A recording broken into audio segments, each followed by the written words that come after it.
Salut la Pragmatime, on va faire un petit point sur les actualités qui se sont passées au niveau agricole, hein, parce que je n'ai pas été sur Twitter pour pas alourdir un peu trop la chaîne de ce qui se passait au niveau agricole, mais on va remonter sur ce qu'il y avait ces derniers jours et voir comment la colère a évolué vers le blocage bientôt de Paris. Alors beaucoup m'ont dit oui, les agriculteurs ils sont un peu bêtes, ils annoncent ce qu'ils vont faire. Ouais, ils ont pas annoncé qu'ils montaient sur Paris et pourtant ils y vont. On va voir ça. Alors vous pouvez me rejoindre hein, sur Twitter, hein, vous avez tous les liens en haut, hein, vous mettez, vous faites voir les détails et puis vous avez les liens où me rejoindre. Je suis très peu présent sur Instagram, mais sur Facebook et Twitter, vous pouvez me rejoindre et régulièrement j'en mets plein la tronche à nos très chers politiques. Et donc là, c'était Fan de Marlène qui m'a fait un petit POC sur cette publication. Et ça tombe bien, puisqu'elle me l'a fait POC aujourd'hui. Et je sortais de maladie. Bon, hier, j'étais au lit toute la journée, parce que j'étais pas bien.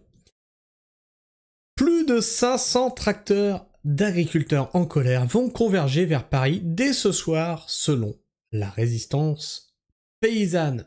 Et la résistance paysanne, c'est quelque chose que je suis, c'est un compte Twitter que je suis, et on va aller la voir, parce qu'il y a des choses intéressantes. Alors attendez, hop, faut que je descende, j'avais mis les signés pour me rappeler, ça va être là le dernier, voilà, c'était là le dernier. Est-ce qu'il faut que... Non, ça va être bon. Action en cours, donc ça c'était le 31 octobre, hein. On va remonter jusqu'à aujourd'hui, d'accord? Le 31 octobre, action en cours à Charleville-Mézières, les collègues paysans bloquent actuellement la préfecture des Ardennes. Vous savez, c'est ce que je vous avais expliqué, que les agriculteurs qui, eux, n'étaient pas dans les champs, s'attaquaient aux préfectures. C'était le truc, ils ont muré des préfectures, etc., etc. Ils ont, comme vous voyez, déposé du foin, de la paille, du fumier, des fois des pneus, devant les préfectures pour marquer leur colère avant le fameux mi-novembre, qui est le point de départ donc de la colère agricole. Alors j'ai des personnes qui sont dans mon entourage qui m'ont demandé, ils font « Ah, je travaille dans un Leclerc là, comment ça va se passer ?» Je leur ai dit mal, en fait. Faut te rappeler quand même que en début d'année, en fait, ils se sont révoltés janvier-février, hein, qu'ils avaient fait leurs actions plus ou moins de renversement de panneaux en novembre. Bon là, en fait, tu vas vivre janvier-février dès maintenant, là, novembre, voilà. Et ça va durer. Et ça va durer parce que les agriculteurs ont annoncé que là, ça allait être, ça allait être violent.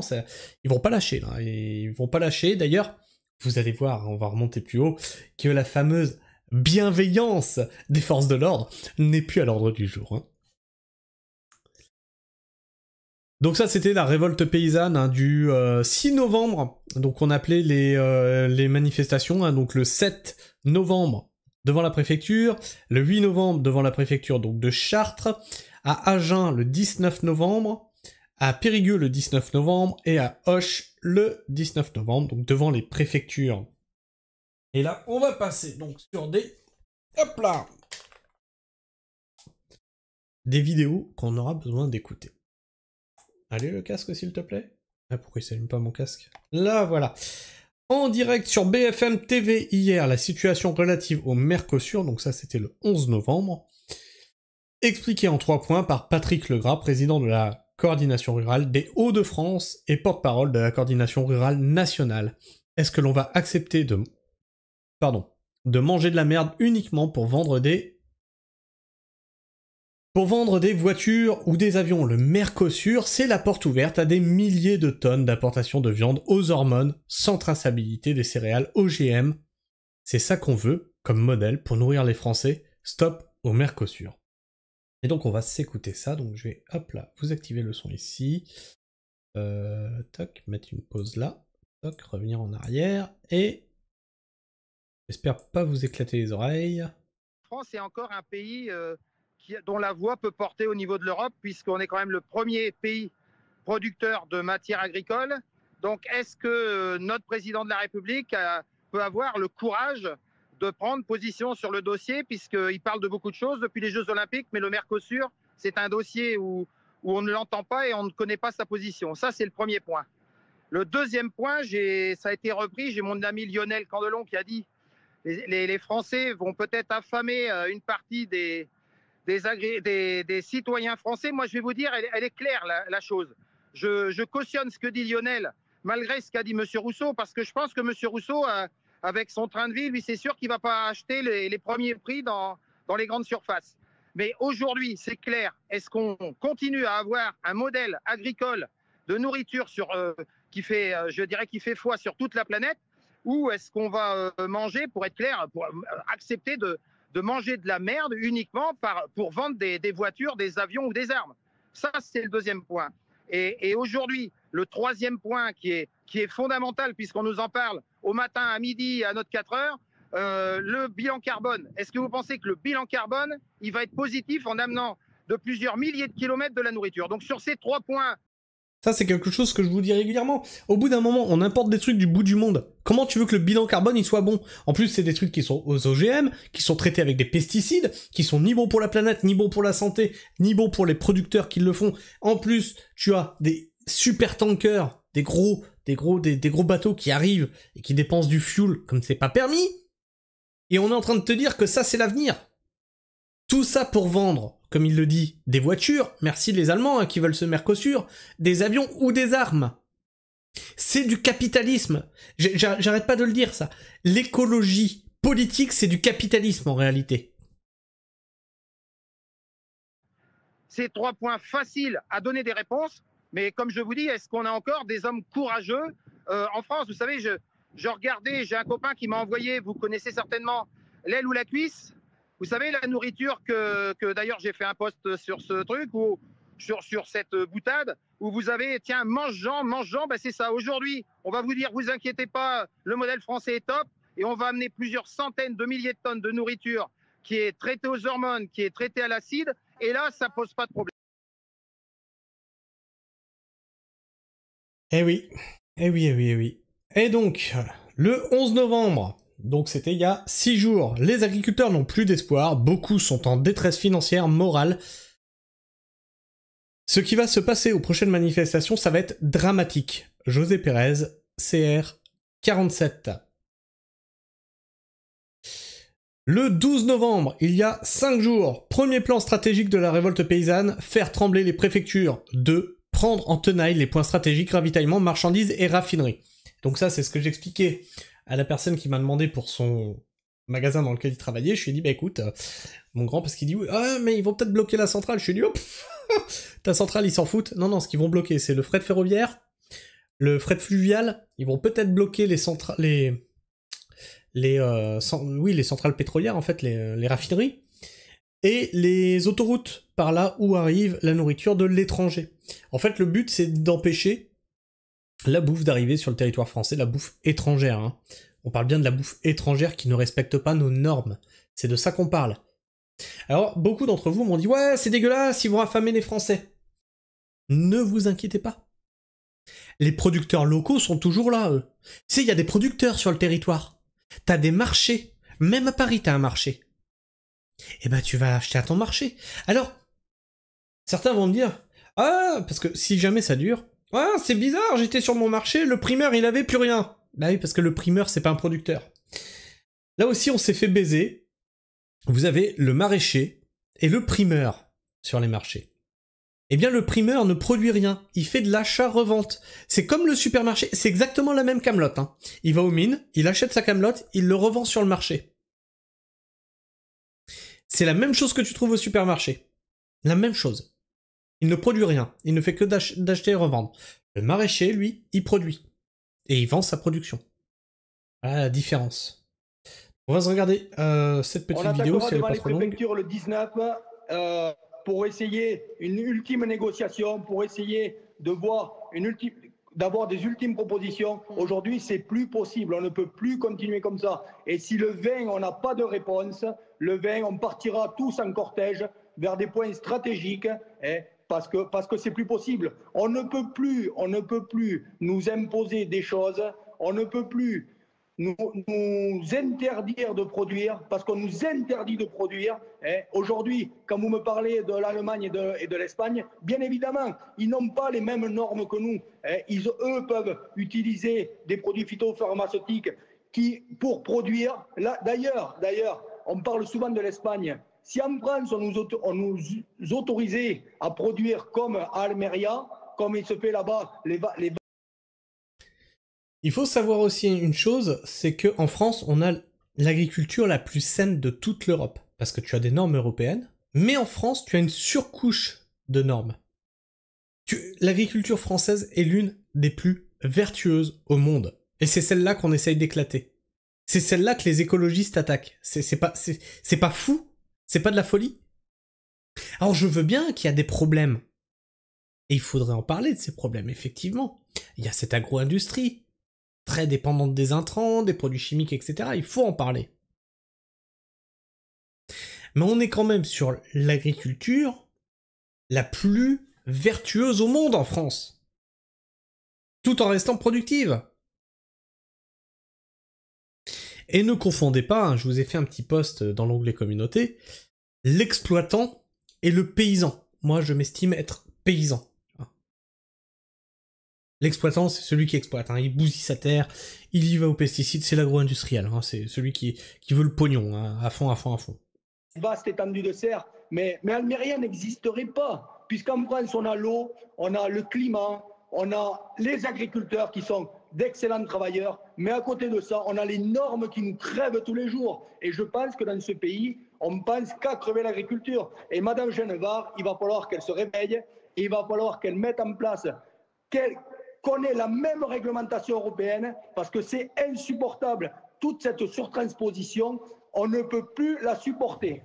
Donc blocage des préfectures dans un premier temps, et ensuite blocage des grands axes, c'est ça que vous voulez dire? Peut-être aussi les plateformes non?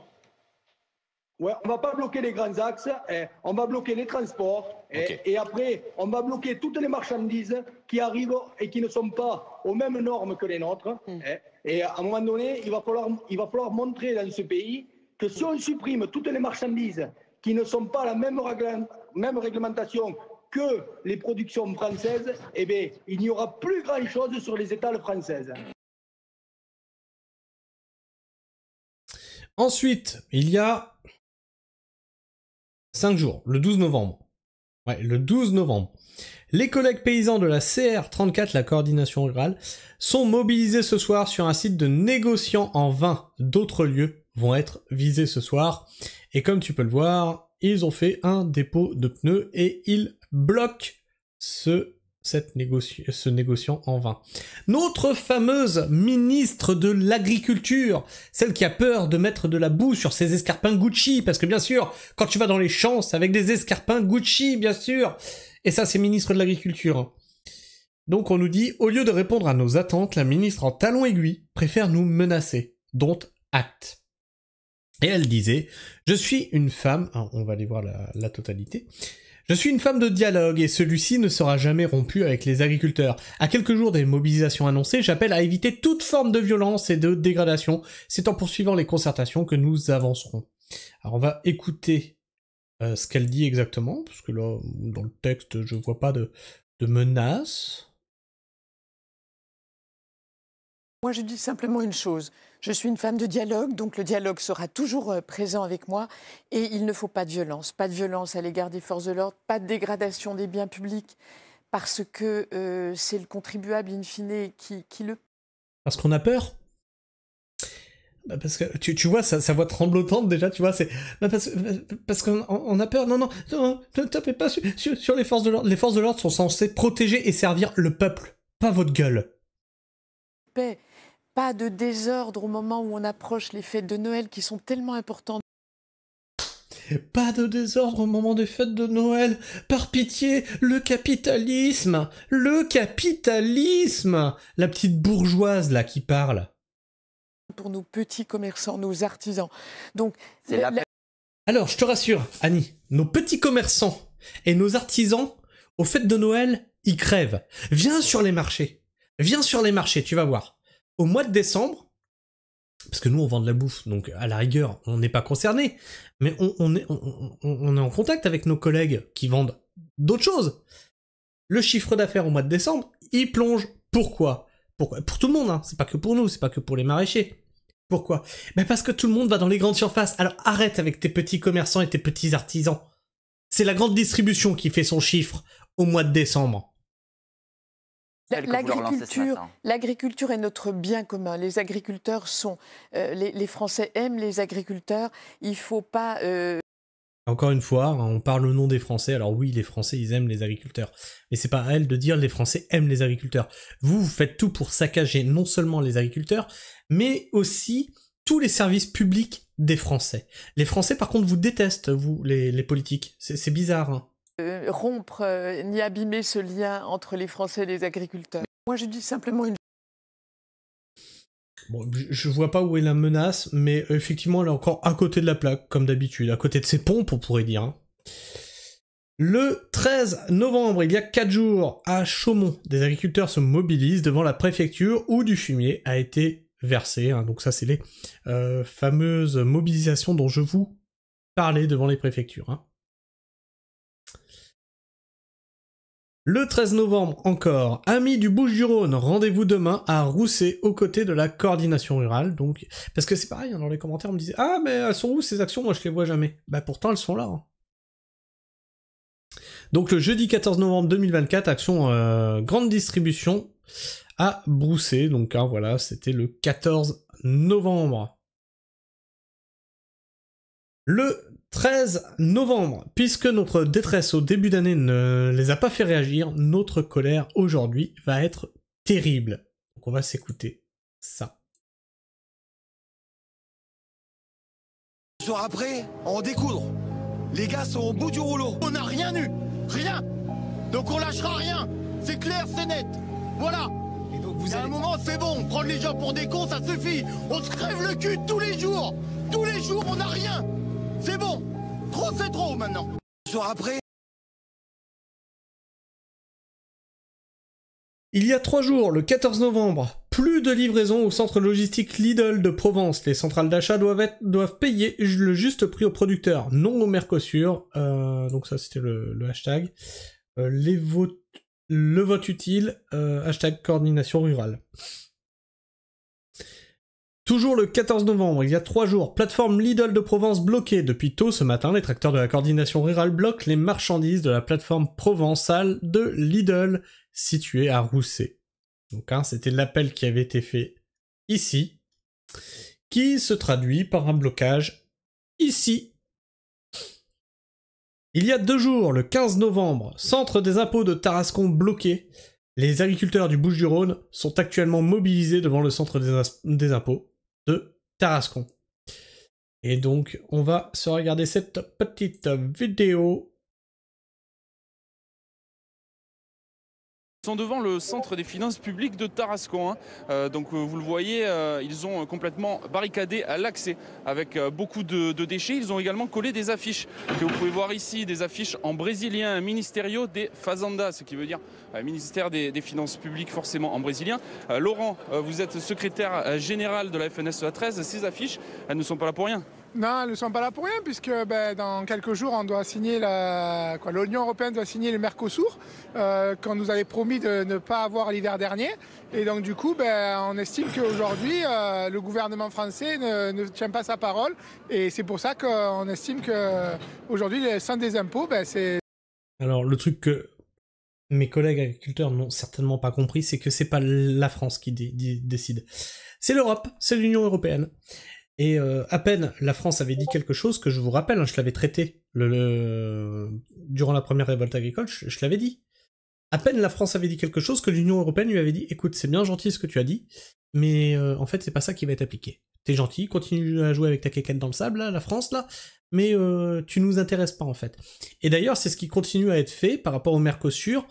J'aurais peut-être pas le temps de le traiter aujourd'hui, mais la France agace l'Union européenne par son rejet du Mercosur. Parce que oui, Macron se positionne quand même contre le Mercosur, nos politiques se positionnent contre le Mercosur, eh bien ça agace les autres États de l'Union européenne, les autres pays, de l'Union européenne. Sortons de cette putain d'Europe qui nous assassine. Le ministère brésilien. Alors on sent que voilà, la grogne elle monte. L'année dernière, il y avait eu un énorme mouvement de mobilisation des agriculteurs. Là, on voit que vous reprenez de l'ampleur. Rien n'a changé depuis un an? Non, rien n'a changé.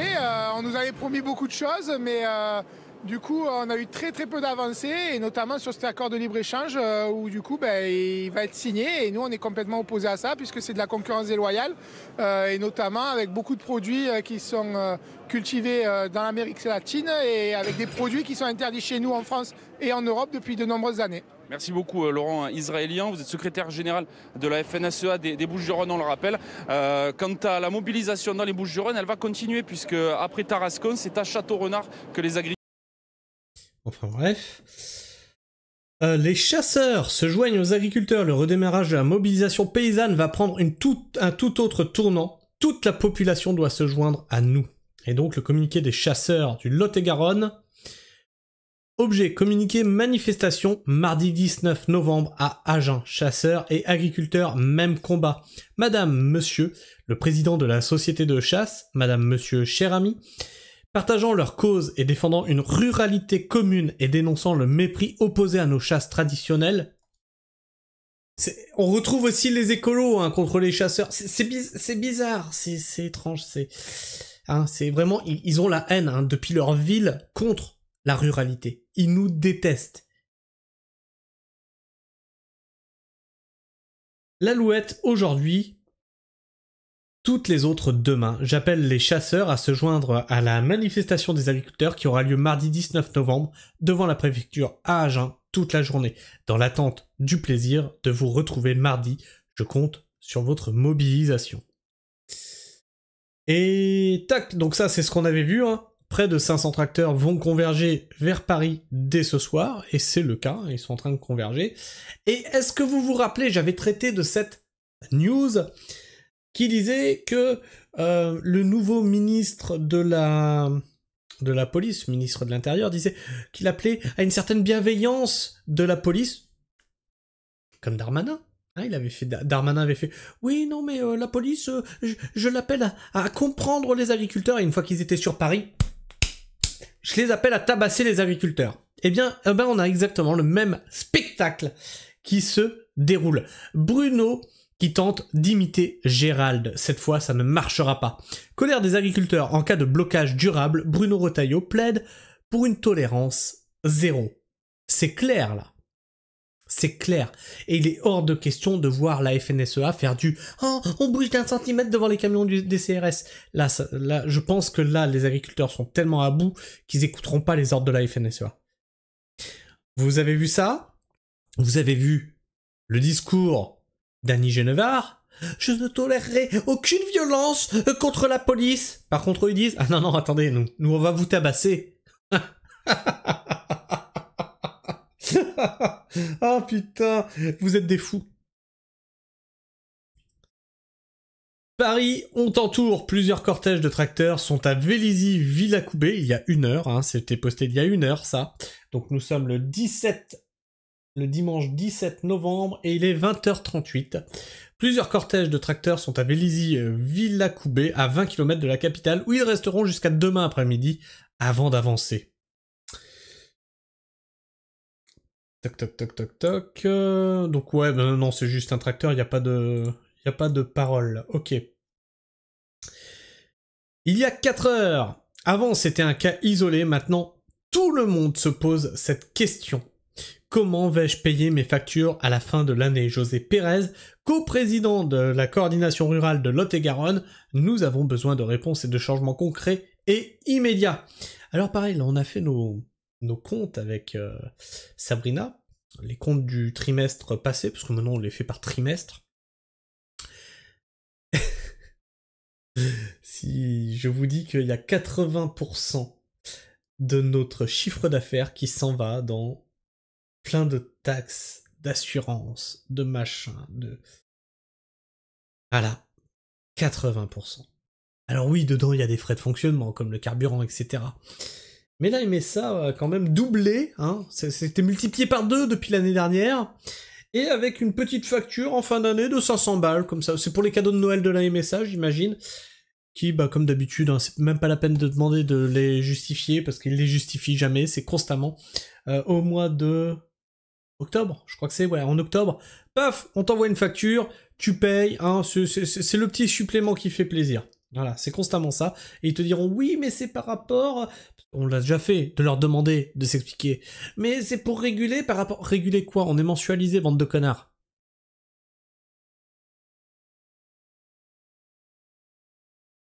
Cet hiver... Ou alors ils font comme EDF. C'est qu'ils ont des tarifs d'énergie qui augmentent. Ah bah non. Ah non, ils vendent pas de l'énergie. Ils sont censés vendre un service qui rentre pas d'ailleurs. Hein. Cet hiver sera celui du combat paysan. On ressort les tracteurs. Et donc l'affiche c'est « On n'a plus rien à perdre pour nos familles, nos fermes, nos exploitations et notre peuple. Résistance paysanne. » Et c'était le dernier tweet pour ce tour de news de la révolte paysanne. La révolte a sonné. Est-ce que toi aussi tu seras à soutenir les agriculteurs? Je ne sais pas. Tu me le dis dans les commentaires. Partage-moi ton avis, ton opinion. Est-ce que tu trouves que cette révolte est stupide, parce que j'en ai qui trouvent que c'est stupide aussi, hein. N'hésite pas à me le dire, on en discute, on n'est pas forcément d'accord, c'est pas très grave. Mais partage-moi ton avis, ton opinion dans l'espace commentaire, et puis si tu es encore là en fin de vidéo, bah tu peux mettre un petit like ou un petit dislike, hein, c'est toi qui choisis, hein, c'est ton pouce, tu le mets dans le sens qui t'intéresse, et si tu t'es abonné, vérifiez que tu étais encore abonné, parce que YouTube s'amuse à en désabonner certains d'entre vous, il semblerait que la vérité dérange. Donc si tu es encore abonné et que tu as liké, ben je t'invite à aller caresser la petite cloche pour ne rater aucune de mes sorties vidéo. Sur ce, moi la Pragmatime, je vous fais la bise, prenez soin du sol et restez pragmatiques. Ciao.